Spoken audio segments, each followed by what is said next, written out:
সুপ্রিয় দর্শক বন্ধুরা, সবাইকে স্বাগত নতুন একটা ভিডিওতে। আশা করছি আপনারা সকলেই ভালো আছেন আর আমি ভালো আছি।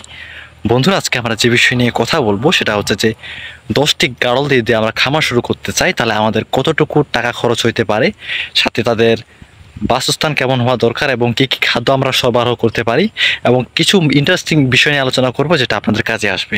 চলুন কথা না বাড়িয়ে শুরু করি। প্রিয় দর্শক বন্ধুরা, সবাইকে স্বাগত নতুন একটা ভিডিওতে। আশা করছি আপনারা সকলেই ভালো আছেন আর আমি ভালো আছি।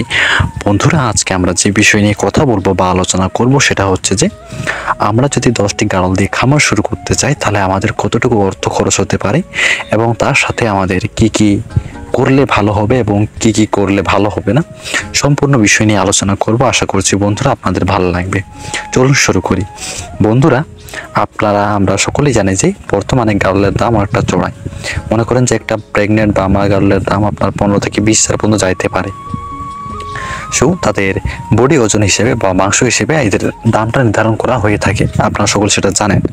সো আপনি যদি 10টা গাড়ল ক্রয় করতে চান, যদি একটা গাড়লের দাম মিনিমাম 15,000 করে ধরি, 15,000 টাকা করেও ধরি, তাহলে আমার 10টি গাড়লের দাম হচ্ছে আমার প্রায় 1.5 লাখ টাকার মতো, অর্থাৎ 1,50,000 টাকার মতো। সো আমাদের এখানে একটা প্রশ্নবোধক চিহ্ন আছে, কিন্তু সেটা কি? সেটা হচ্ছে যে আমরা যদি গাড়ল দিয়ে খামার করি তাহলে আমাদের গাড়ল খামারটি গ্রো হইতে একটু সময় লাগবে। আমরা সকলেই জানি যে গাড়ল বছরে একবারই বাচ্চা দেয় আর প্রতিবার তারা একটা করে বাচ্চা দেয়, তাহলে এটা গ্রো হইতে অনেকটা একটু সময় লেগে যায়। তো আমি আপনাদের একটা সাজেস্ট দিব, যদি আপনাদের ভালো লাগে সেটা আপনারা গ্রহণ করতে পারেন, উইথআউট করার দরকার নাই। যদি আপনার ভালো লেগে থাকে, আমি এরকম সাজেশন দিতে চাই যে আপনি 5টা গাড়ল ক্রয় করতে পারেন এবং বাকি অর্থ দিয়ে আপনি 5টা ক্রস গাড়ল ক্রয় করতে পারেন। এতে একটা বেনিফিট কি, মনে করেন যে আপনার 5টি গাড়ল দিয়ে 5টা বাচ্চা দিল বছরে।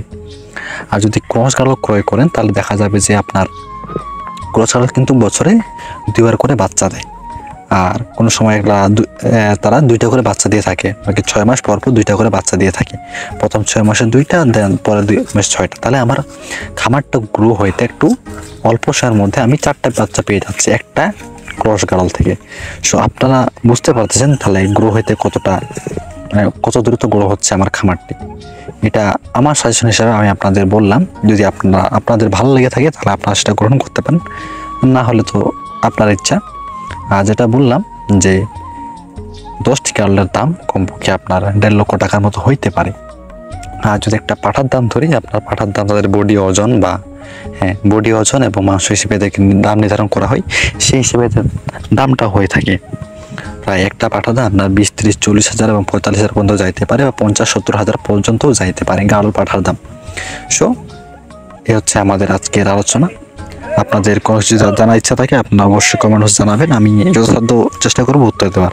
দেখা হচ্ছে নতুন ভিডিওতে নতুন কোনো বিষয় নিয়ে। ভালো থাকবেন, ধন্যবাদ। বন্ধুরা, এই ছোট্ট ভিডিওতে আপনার ভালো লেগে থাকে তো আমাদের এই ছোট্ট চ্যানেলটি অবশ্যই সাবস্ক্রাইব করে পাশে থাকবেন এবং পাশে থাকা বেল আইকনটি ক্লিক করে রাখবেন, যাতে করে আমার আপলোড দেওয়া ভিডিও সর্বপ্রথম আপনার কাছে গিয়ে পৌঁছায়। দেখা হচ্ছে নতুন ভিডিওতে নতুন কোনো কিছু নিয়ে। আপনারা মূল্যবান বক্তব্য কমেন্ট বক্সে জানাবেন।